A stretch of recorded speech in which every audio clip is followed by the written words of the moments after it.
Alors, le climatologue et professeur à l'UCL, Jean-Pascal Van Nieuwerzel, nous a rejoint sur ce plateau. Bonjour. Bonjour. Alors, après Anna, Bruno, Carmen, Eleanor, c'est la 4e tempête en Europe à toucher la France depuis le début du mois de décembre. Tout ça est-il bien normal? Comment l'expliquer? Est-ce que c'est dû au réchauffement climatique, tout simplement?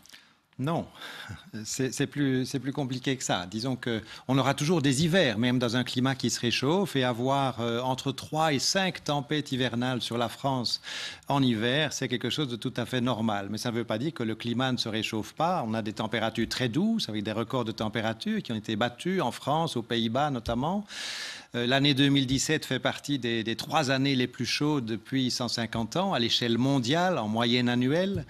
Les vagues de chaleur ont été terribles à certains endroits de la planète. 53 degrés au Pakistan, par exemple, ce sont des températures qui tuent. Le niveau des mers continue à monter. Donc il y a toute une série d'éléments qui montrent que le climat est bien déréglé et qu'il est grand temps de réduire ces émissions de CO2 qui contribuent à ce dérèglement. Et vous aviez déjà tiré la sonnette d'alarme à l'époque.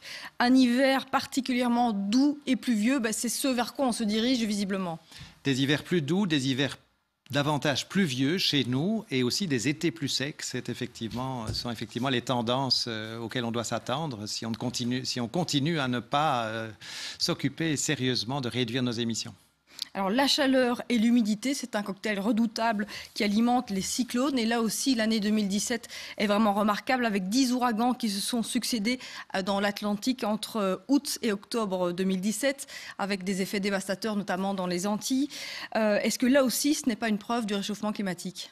Alors, il y a déjà des articles, même si ces événements se sont produits il y a quelques mois seulement, qui montrent que, par exemple, le cyclone Harvey, qui a abîmé très fort, qui a causé beaucoup de dégâts en Floride notamment, a vu son intensité accrue d'une 15% au minimum à cause du réchauffement de l'atmosphère et de l'océan qui nourrissent ces cyclones en énergie. Donc, effectivement, le réchauffement aggrave l'intensité de ces cyclones et accroît leurs dégâts. Il faut se souvenir qu'aujourd'hui, près de 3 mois après ces cyclones, il y a toujours 1 million de Portoricains qui sont sans électricité. Il y a des dégâts pour à peu près 400 milliards de dollars rien qu'aux États-Unis. Donc, c'est quand même des événements très, très significatifs. Effectivement, on vient de citer beaucoup de chiffres, beaucoup d'exemples.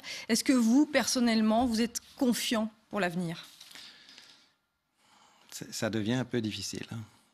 Je dois dire que ça fait 40 ans que je travaille sur ce problème et je suis sidéré par le manque d'énergie humaine que l'on met à faire face à ce problème et à se dire qu'on doit arriver à des émissions nulles. C'est ce que prévoient les accords de Paris dans les 50 ans qui viennent. Et pour ça, il faut faire beaucoup plus que ce que l'on a fait. Quand on voit les débats que l'on a sur la politique énergétique maintenant, c'est principalement sur des débats sur la manière de reporter les décisions difficiles. Il faut absolument qu'on fasse beaucoup plus. Par exemple, dans l'isolation des bâtiments, on gaspille une quantité énorme d'énergie chez nous aujourd'hui pour chauffer les bâtiments, alors qu'en les isolant par l'extérieur, en isolant les toits, en isolant les murs, on pourrait créer de l'emploi chez nous et réduire fortement les factures énergétiques et protéger le climat. Pourquoi est-ce qu'on ne le fait pas beaucoup plus que ce qu'on l'a fait jusqu'à présent ?